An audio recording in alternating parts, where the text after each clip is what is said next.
Just remember, you can change the world for one. And I just had a different take on that as I was listening to that the second time, that one, needs to be here maybe to start, yeah? I know that there's an expression that if you don't take care of yourself, you end up doing good badly, right? And so it's, the oxygen mask, put that on first and make sure you're healthy and then offer, your gift and your service. So one of the frustrations I think so many of us feel, and we've talked about this here before, is the suffering that's in the world. I mean, it's in our face every day, and it's, the instant it happens, it's flashing up on our mobile devices, or we're getting texts or tweets. Getting tweets to let us know the latest of, the world, what's going on in the world. And, it used to take time. It used to take time, and seemed like some spaces, you'd at least have to wait till the morning paper, and even that wasn't always Johnny on the spot in terms of getting the next day's news in on the deadlines.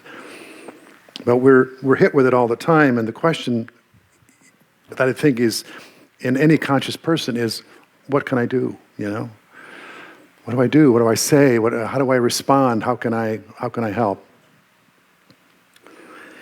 And so I love this notion that, we don't have to, we may not be able to prevent what's going on in the world, but we can respond. And that's what compassion really is. It's a response to the suffering of others.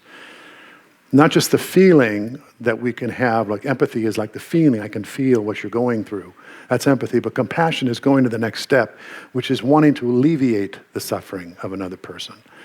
And that's sometimes a tall order, and sometimes it's very easy.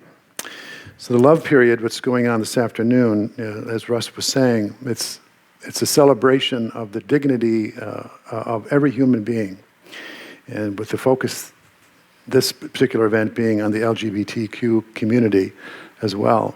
So it's nothing that I can do to go back in time about those people who had an alternative lifestyle and received shame and shunning and rejection at the doors of spiritual communities. Nothing I can do about that. What I can do is I can offer them a blessing, to see them for who they are today. That we can be a part of the healing response, to come from the heart of love, the heart of connection, the heart of inclusivity. That is our real nature. We have to manufacture reasons to reject people. Inherently, we know that we are all connected. Our true nature has us, drinking from the same well of love. We're born and made in the image and likeness of this infinite nature, this love, this life.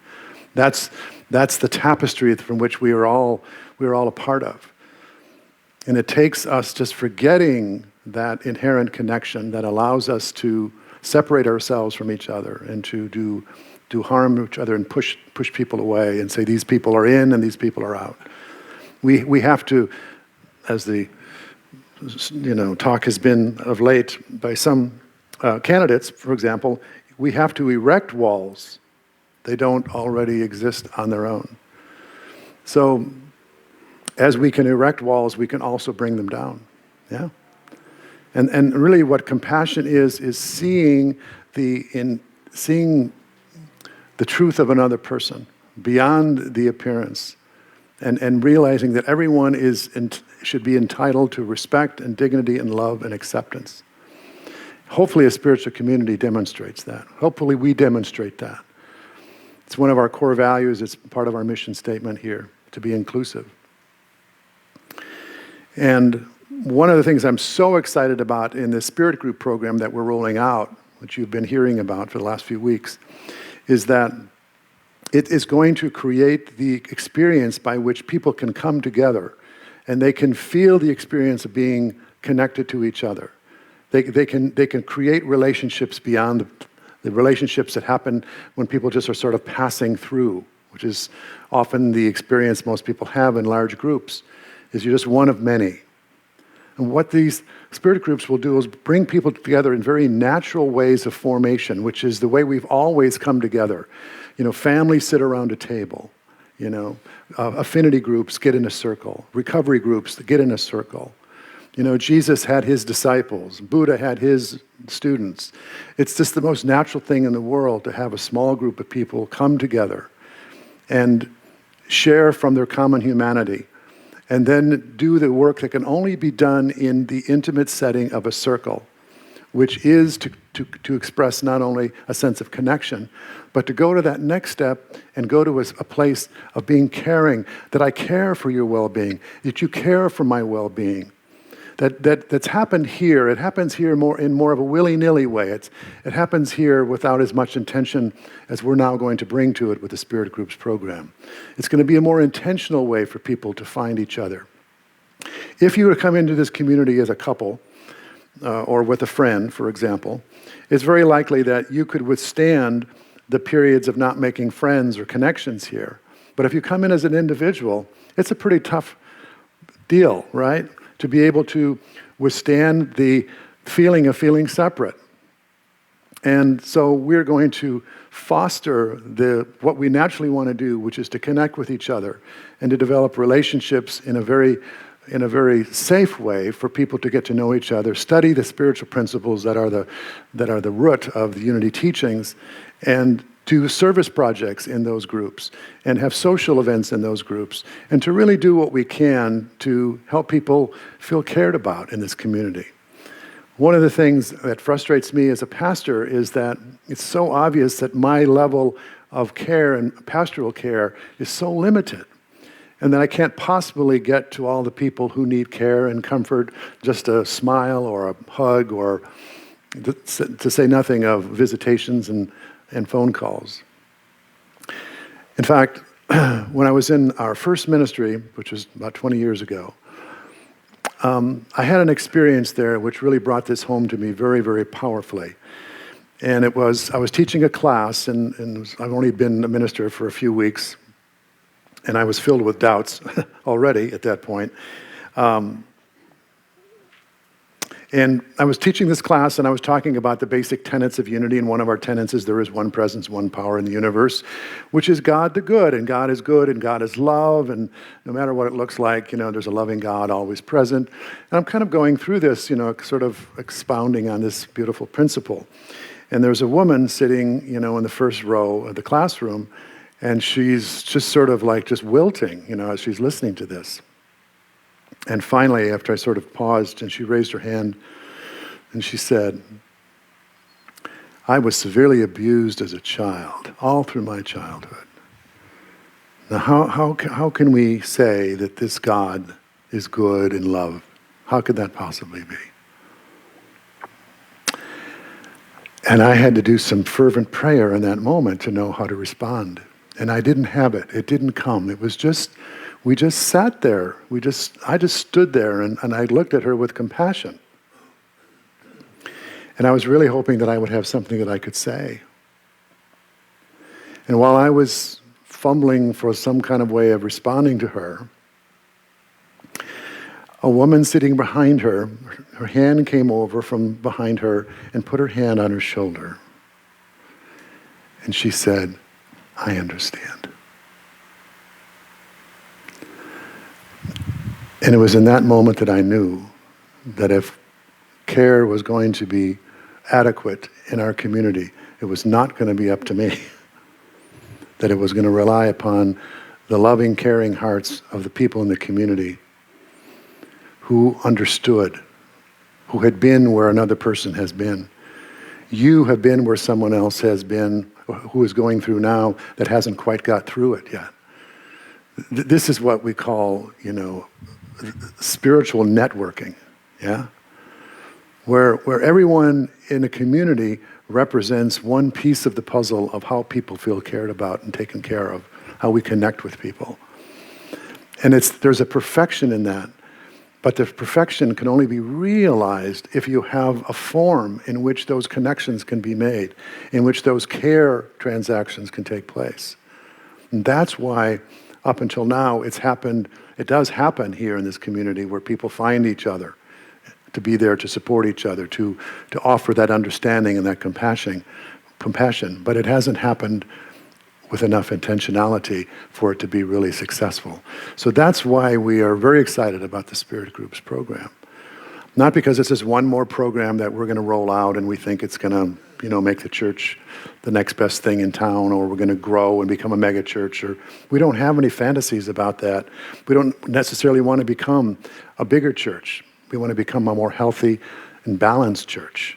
We want to really fulfill our mission, which is to help people to realize and express their divine nature. And if we're doing that, and we're doing that more and more in a deeper and deeper way, then nothing but good can come from that result. We're not looking to have something happen out here. We're looking for something to happen in the hearts and minds of people here.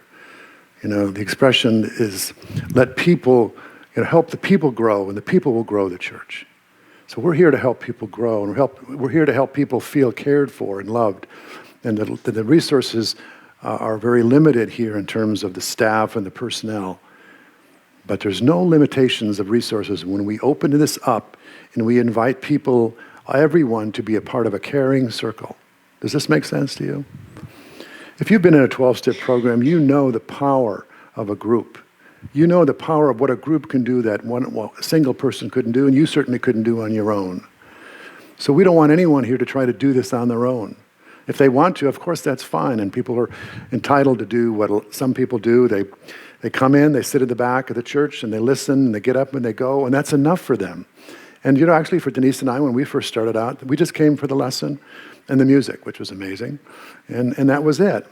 But we had each other too. So we weren't really seeking to connect with the community. But there are many people here I see who come in as individuals. And we want them to have that experience of being cared about. And when they're not here, that someone will notice that. I can't notice who's missing on any given Sunday, unless you're the board president or on the board or something, or you're the soloist of the day. I don't notice people. I try not to be aware of who's here and who's not, and that's not where my head belongs or my heart belongs. So, but other people can notice, those people that are part of your circle, and they can check in on you, and they can celebrate when you're having, a great event in your life, and they'll know when you're in the hospital, and they'll know when you need some care, and they know when you need a hug, and they know when you need to be listened to. That's what we're trying to create here. And for the primary reason is what today's topic is about, is compassion. So, what is compassion? Well, compassion is that woman who reached over and put her hand on the shoulder of the woman who was hurting. It's reaching out. It's seeing someone who was suffering and wanting to alleviate their suffering. And whatever form that takes is whatever form that takes. The form is not important. It's the heart. It's the intention. It's the caring for someone else and wanting to alleviate their suffering in a healthy way, not in a codependent way, not in a diminished way. And I think the fear that we have sometimes around really reaching out and wanting to help somebody is because we're afraid that that's a position of weakness. I don't know, maybe men, or maybe I'll just speak for myself because I don't want to generalize, but I know for myself, when I was growing up, I wasn't given the model of being compassionate from a male. I certainly had that from my mother, but not from my father. And the idea of being compassionate felt to me like it was succumbing to a weaker place. That being strong and being powerful was would be reduced by going into a place of being open-hearted and caring and compassionate. I've since learned that's not true, but that was what kept me for most of my early years as an adult of being able to do that. And what happened for me, which seemed to break that open, was in 2010, my mother died. And my mother was the heart of the family. And when she passed, I was brokenhearted, more so than I think any other event that's happened in my life. And And I was actually surprised at how much grief I felt. And later, sort of on reflecting on that, I realized that the grief that I was feeling was that my mother was the loving expression that I was not able to express myself. She sort of embodied that in the family. And that when she passed, I felt that that was going to be gone from my experience, that there wouldn't be that feeling of love and care and compassion anymore. And that was the deep grief that I had. Until through that aching experience, what happened is I began to realize that I was pushing outside of myself the understanding that that's where love is. I was giving my mother, letting her embody that and letting it die with her.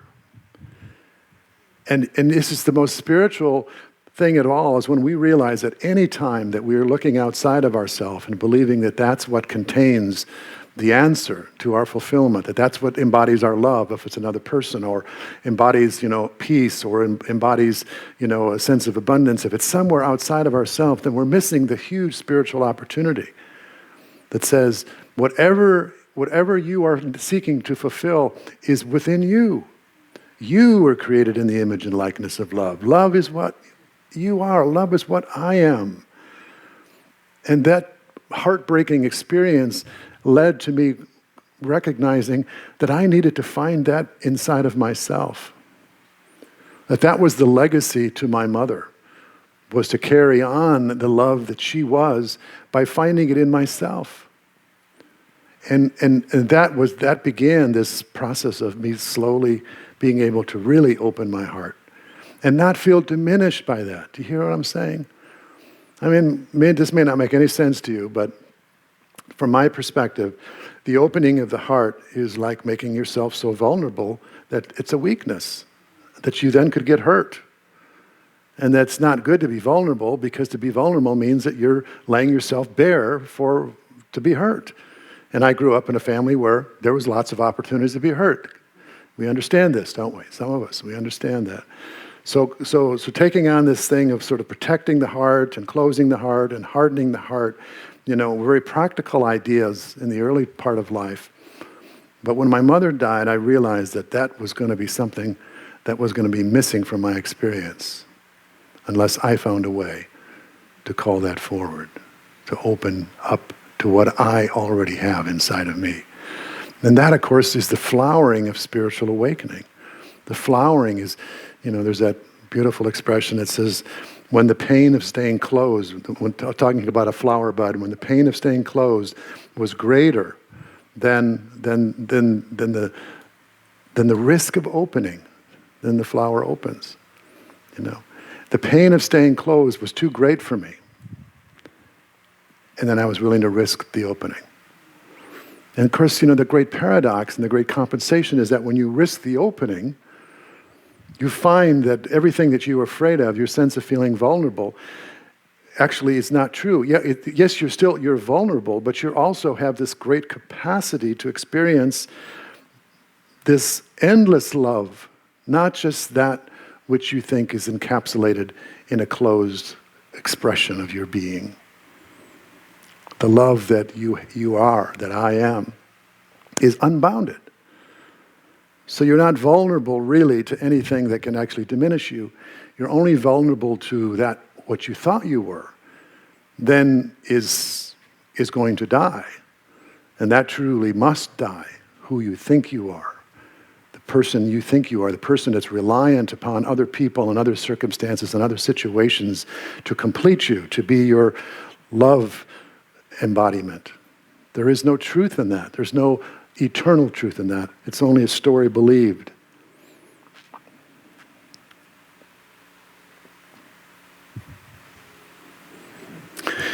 So, a lot of self-disclosure here, but I hope it has value for you.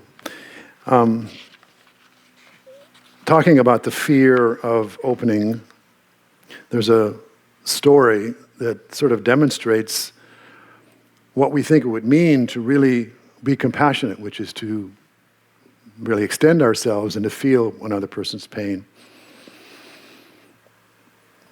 It's a little girl, and her she was diagnosed with a rare disease. And the doctor who was treating her had tried to cure her, but she kept getting thinner and declining. And finally he said, we got to gather the family together. So they gathered the family together. And he said, the only way we have a shot at this girl getting well is if we get a blood transfusion from someone in the family who has already had this disease and healed of it. And the only person in the family was her little brother. So the doctor, with the parents' permission, sits down with the little brother and explains to him very simply, your sister needs a blood transfusion and it'll make her well. Are you willing to, let us do a blood transfusion? And he sat there for a long time and looked very serious, and he said, okay. And he was very sullen from that point on, and till the day came when they took the two to the hospital, and they put both children in a room, side by side in chairs, and hooked them up with the tubes going between the little boy and the little girl, and began the transfusion process. The little boy's watching his blood go from him to his sister, and he began to cry. And finally he looked up at the doctor and he said, so when am I going to start dying? He thought that giving his blood to his sister meant that he would die. And he had to think about that. And I think some of us think that to extend ourselves in loving compassion to another person, to join them in that sense of their own pain, that something in us would die. And we're not willing to risk that. But the truth is, that part of us that is not willing to risk is the part of us that needs to die.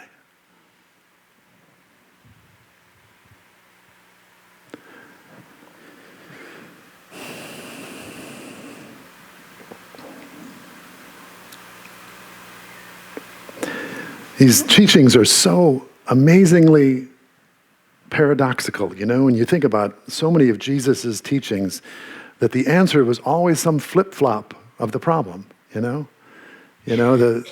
giving you will receive, and, the exalted will be humbled, and the humble will be exalted. And it is in, those who seek to save their life will lose it, and those who, are willing to lose their life will find life. See, there's always this little voice in us that's always trying to edit out the wise way. And it's all based upon story and beliefs that if are not questioned, they keep us really small. They keep us from doing what we're naturally here to do. We're naturally here to burst our hearts open and to love wastefully and unconditionally. Nothing has ever been lost by loving too much that needs to be kept. And I'm not talking about the unhealthy, codependent men, women who love too much and all that stuff. I'm talking about the authentic agape, spiritual love. That's what you and I, when we feel the best. That's when we feel the most whole. That's when I feel the most strong. That's when I feel the most purposeful. That's when I feel that I'm doing what I've come here to do. And sometimes it's on the other side of all this sort of self-talk and, I don't want to do that. And what if she says this? And I think I'm going to be embarrassed. And I think I won't know what to say. And we're just filled with all these doubts. And all of that is just like, it's just trying to sabotage the emergent hero in the story, The one who knows, that can see beyond the crucifixion to the resurrection. See beyond the finite to the infinite. See beyond that sort of, tit-for-tat, transactional kind of love for the eternal love, the divine love, the agape love. That's what we're here to do. That's what I'm here to do. And boy, I'll tell you, this Q process that Denise has been talking about and I've been through, it is like a refiner's fire.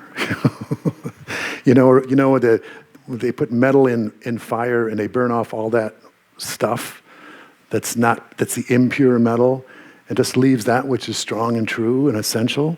That's what these teachings do. The best teachings are the ones that are not tiptoeing around your ego. They're the ones that, lay it waste. And it's what needs to happen. You who you have come here to be cannot be destroyed. And you can't even be diminished. And what can be diminished is who you're not. And who you're not, hit the road, Jack. Don't you come back. No more, no more, no more. Okay, don't get me started. Gino's here. She'll join me on it. We'll get the band going. It's going to be great. That would be a great way to end. If I knew the rest of the words, that we do that. But that's it. I mean, it's just that idea that we have to be willing to let go of something less than what we are. If we are wanted to emerge in this great sense of love and peace and wholeness that we are, it's the same message I give you every single Sunday, and it's just another way of saying what's already true. And who you and I came here to be is beautiful, is magnificent. And the way we can help each other call that forth, the way we can see that for each other when we can't see it for ourselves, the way we can offer compassion for each other when we can't muster that for ourselves, when we can see the possibility for someone when they're under the cloud of doubt. These are all the ways that this community can be rich. And it's not me. It's not about me. I just get to do this little shtick on Sunday morning. That's my primary purpose. And to be here the rest of the time to hope that this mission keeps getting woven and chosen over and over and over again through everything else that we do. That's my job. But the heart to heart, the hand to hand, the eye to eye, that's our work. That's the collective. That's what you are here for. So find a way to get involved in meaningful service here, in meaningful connections, meaningful relationships. Not because you need it, but because that's who you came here to be, really, when it gets down to it. You didn't come here to be entertained. You didn't even come here to be inspired. You came here to awaken to who you are. And anything that helps that take place is a path with heart. And anything that diverts you from that is just a diversion and a distraction. So, there you go. We're going to do a little meditation. You up for a little meditation on compassion? Or are you guys ready to go lunch? Okay. Let's do a little meditation on compassion. We'll take an experience of this as we leave here today. So, just invite you to settle back, put everything off your lap, put your feet on the floor, and ground yourself in this place, in this time. And just relax, letting the mind clear of all that you've heard and just getting out of the mind and feeling the energy of the heart. Just putting your hand on the heart sometimes helps us locate that center and allow that heart space to open. And just breathe into the heart now, just as if that is the inlet and the outlet for all that you are. Expanding on the in-breath, breathing out everything unlike love. Just watching the breath, knowing how it just comes naturally. There's nothing you do to make the breath happen. It's just always there. It's the rhythm of life. It's life, capital L, animating you, expressing itself as you. Continuously, constantly, without fail.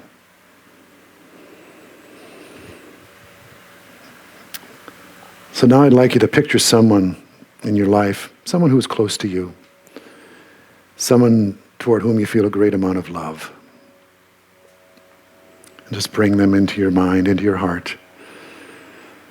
And just notice how this love feels as you think of this person, feel about this person. Notice how this feels in this heart space that we're focused on right now. Become familiar now with this feeling of love as this person who is so easy to love, is now in your awareness.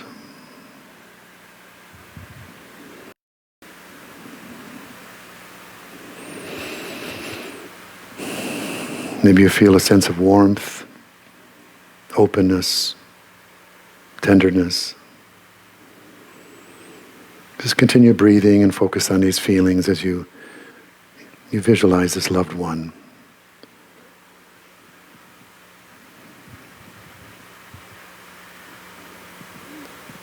And now, with each out-breath, I'd like you to imagine that you're extending a golden light that holds all these warm feelings from the center of your heart. And imagine that golden light reaches out to your loved one. From your heart to theirs, this golden light extends and brings them to a place of peace and happiness and well-being. And while you're visualizing this, while you're seeing this light passing between you, silently recite these words. May you have happiness. May you be at peace. May you be free from suffering. May you know love. May you have happiness. May you be at peace. May you be free from suffering. May you experience joy and ease. Let's repeat these as you remember them, continually extending that golden light from your heart to theirs.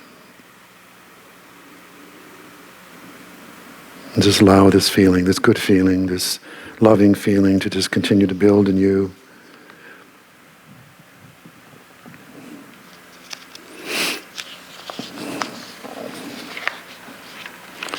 And I'd like you to think of this person again now in a situation when they were suffering.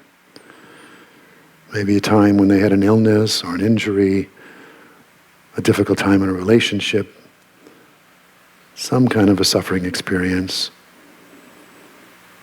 If you can bring that to mind.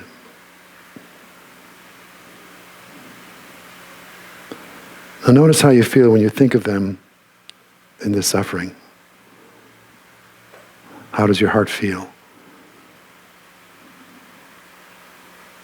You continue to feel this warmth and this openness, this tenderness. Are there other sensations? Maybe an aching sensation.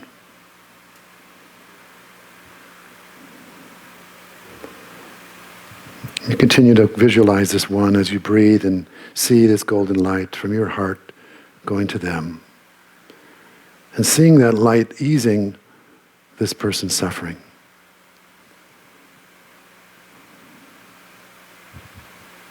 See this light dissolving their pain, alleviating their suffering.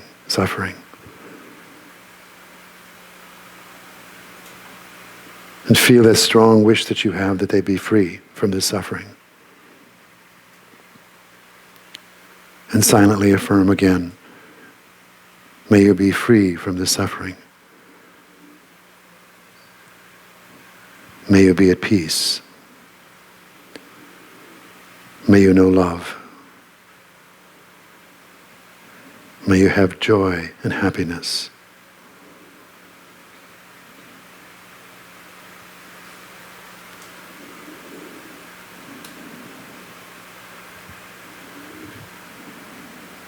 This is the Metta Meditation, the loving kindness meditation from Buddhism. It can be done anytime. You can do this for yourself. To have compassion for yourself. Sometimes we forget.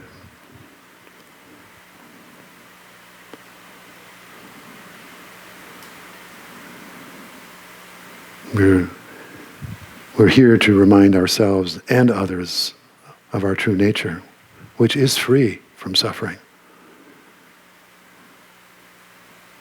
which is established in a peace that passes all human understanding, a love that does not rise and fall with events or personalities or relationships, circumstances of getting what we want and not getting what we want. And there's even a joy that is essential to us that can bubble up even in the midst of difficulty. So these wishes and these blessings are not just airy-fairy, unrealistic blessings. They're rooted in our deepest nature. And thus it is the deepest truth that we hold for each other and ourselves.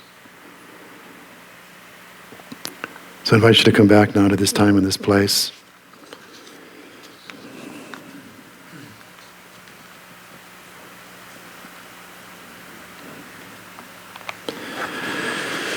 Last thing I wanted to share with you is that, you can do this not only with people you love, which of course is relatively easy, but you can do it with people that are neutral. You have, maybe the next step would be to go to someone who you don't like or dislike, to sort of a neutral acquaintance in your life. And then move on to someone who you have an issue with. We always like to take, upper classes when we're ready. And one way that you can do this, and this I find this extremely helpful, is by empathy and compassion. And what I mean by that is, you may not be able to have empathy and compassion for what somebody did that hurt you. But what you can do is you can have empathy and compassion when you realize that that person has gone through pain in their life. They have suffered. No one gets out of here, right, without some suffering. Jesus said there'll be trials and tribulations. The Buddha said there'll be 10,000, Jesus was a little bit more gentle, but Buddha said there'll be 10,000 sorrows and 10,000 joys. So we know, so if we can begin to see those people and their suffering, what have they gone through? When was, the times when they were rejected, the times when they were turned away, the times when they were felt inadequate, the times when they were ashamed, the times when they were overlooked, the times when they didn't know what to do, the times when they failed, the times when people failed them, the times when people hurt them. All of that has happened to them, just like it's happened to you. And if we can come from a place of having compassion for that having happened to those people, there's something that happens. We begin to dissolve the enemy image, because they are just like us. In one sense, they're all struggling in this life. They're all trying to make it. They've all had their pains. They've all had sorrows. They've all been filled with doubt. They have times when they didn't know what to do. Maybe times that they didn't want to go on to live, like you. And we can bring that meditation in that way to those people and see what happens. Try it. Try it. Don't go to the incident. Don't go to the story. Just go to compassion for them, for what they've been through in this lifetime. I struggled to forgive somebody for the longest time. And I just couldn't do it. I mean, I did it sort of, that sort of like, oh, I forgive. Oh no, I've forgiven, But then, my stomach would churn sometimes when I think about them. You're not done when the stomach is still churning when you think about them. And it wasn't until I began this practice of thinking of that person and everything that they had been through that I was aware of. What led up to that in their life. And you probably know who I'm talking about, yeah? And when I started thinking about everything that they had gone through and what led up to them acting the way they did, it was not a heinous act. Not that it was a heinous act to begin with, but I experienced it as being very hurtful. It was not the same degree of intense hurtfulness when I had compassion for them and what had led up to that. People, Jesus did this, forgive them for they know not what they do. Meaning that when we're suffering, then we're usually, if we're not conscious, then we're reactive. And my pain often turns into a projection. And my pain then gets pushed outside. And so you're not just experiencing how I feel about you, it's how I feel about me. And this pain now is translated into some hurtful act or some angriness or some selfishness that's perceived as being personal to you. And it's not even personal. It's just what this person is doing in response to what's going on inside of them. That's the kind of love and compassion that we are capable of. And it's going to come, when it comes. But if we're willing, if we're just willing to see it differently, Spirit will provide that perspective. Spirit's behind, your freedom. And you're waking up to who you are. You don't have to do this, by steeling yourself. You just have to be willing. And that's what A Course in Miracles teaches, a tiny little bit of willingness, and then the Spirit rushes in and does the work. But we have to be willing. We have to crack, this heart that's sometimes closed. And when we crack that little bit of willingness, then the love that we are can have space to move in our life and to make the difference in the world and in our relationships. This is what the Q process has done for us as well. It's allowed me to have the courage to look at my own shadow, my own limiting beliefs that have been responsible for my thinking that you're against me. or that life's against me, or that the government's against me, or the stories we make up. But who I am is immune to what's happening in the world. It's only who I think I am that suffers. And having compassion for myself first allows me to love myself through that reactivity, and then I can even have compassion for you, who I think was responsible for the hurt in the first place. So it's a beautiful, powerful teaching, compassion. I commend it to you. I commend the workshop, the forgiveness workshop, the Q process. Anything that we can do to get over these stories that are keeping us in suffering is a path, our paths with heart. And we will continue to offer those, and we will continue to put that out there because, for one reason, it works. And I'm a big fan of what works. You? Yeah, okay, great.